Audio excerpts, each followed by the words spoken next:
So let me ask you this. As a Vikings fan, don't you want to see what JJ can do? I do, but in due time. I mean, Jordan Love, you don't have to look very far than to see, like, we can wait. You can wait. And JJ McCarthy was amazing. I married a Michigan man, by the way. So, like, I get it. I get what that means for Michigan, what he meant for that program. If he and your life. And my life and his life and the lives of our children.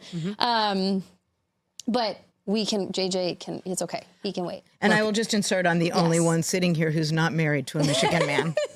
I will say this as well, is that, Amy and I have talked about this at length.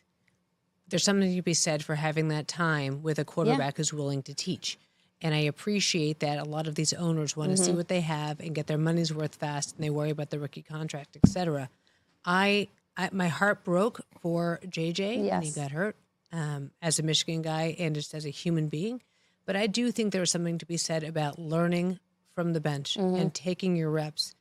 Not everyone's going to have the Aaron Rodgers, Brett Favre issues. Right. There are plenty of quarterbacks who are unselfish, who are willing to teach. And I really do believe that could have been Kirk Cousins. I mean, who knows? But it'll be interesting to see if Sam gets paid. He's getting closer and closer to the contract of his dreams. But that's where my brain went next. And I'm actually wondering if that's what you were going to say. Because what contract does Sam Darnold warrant now? That's actually not exactly where it was going. So take that away, and then I'll make another point about sitting a player. What does Sam Darnold demand now? What has he played himself into that you're not going to sign him to a 3-year deal, because then that lines up awkwardly with the end of, you have to do, like, is it a 2-year deal? I think he's warranted more like a longer term deal than that, but he also has played in enough places that he probably know what's a good fit for him, and maybe he would take a certain deal to stay in Minnesota. And you both raise great points that point to where I was going, which is a current collective bargaining agreement.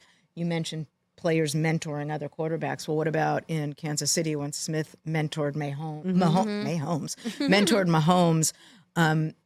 He could have taken a different approach, but he knew that Mahomes was their future, and he did everything he could during their overlapping time to help him.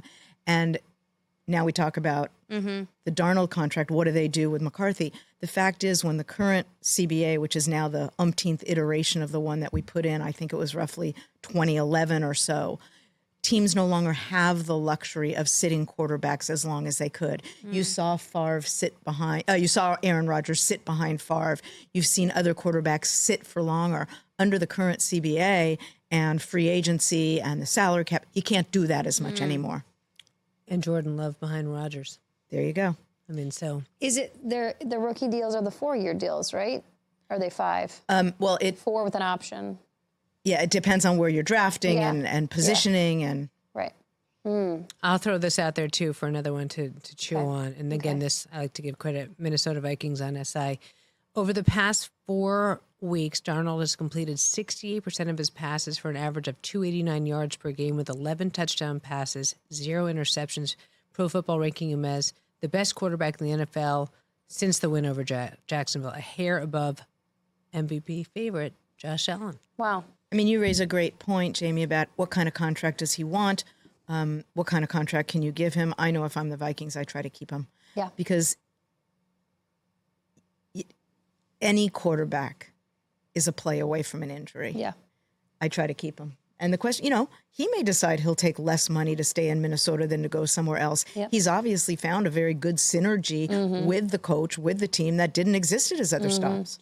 And you can go a lot of other places, but those places don't have Justin Jefferson, and they don't have Jordan Addison, and they don't have the tight ends of TJ Hawkinson or that head coach.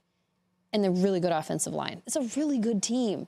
I don't know why. And I did it myself. I did not put them in the playoffs in September. I was so stricken by the JJ McCarthy injury that I had him in August 1st. He gets hurt August 4th or 5th. And then I was just like, bummer. All right, when JJ comes back, like maybe it's the Sam Darnold thing, but I was so blinded by that event that I could not have like a good inspection of the rest of the team. And shame on me, because when I worked with Jason McCourty, he had played for Brian Flores and was really close to Brian Flores. And he's like, just give Flo 3 years to get his guys in, and then they can play that type of defense. And here we go, year 3 with Brian Flores. Check out new episodes of What the Football with Suzy Shuster and Amy Trask every Tuesday. Watch us on the Rich Eisen Show YouTube page or follow and listen wherever you get your podcasts.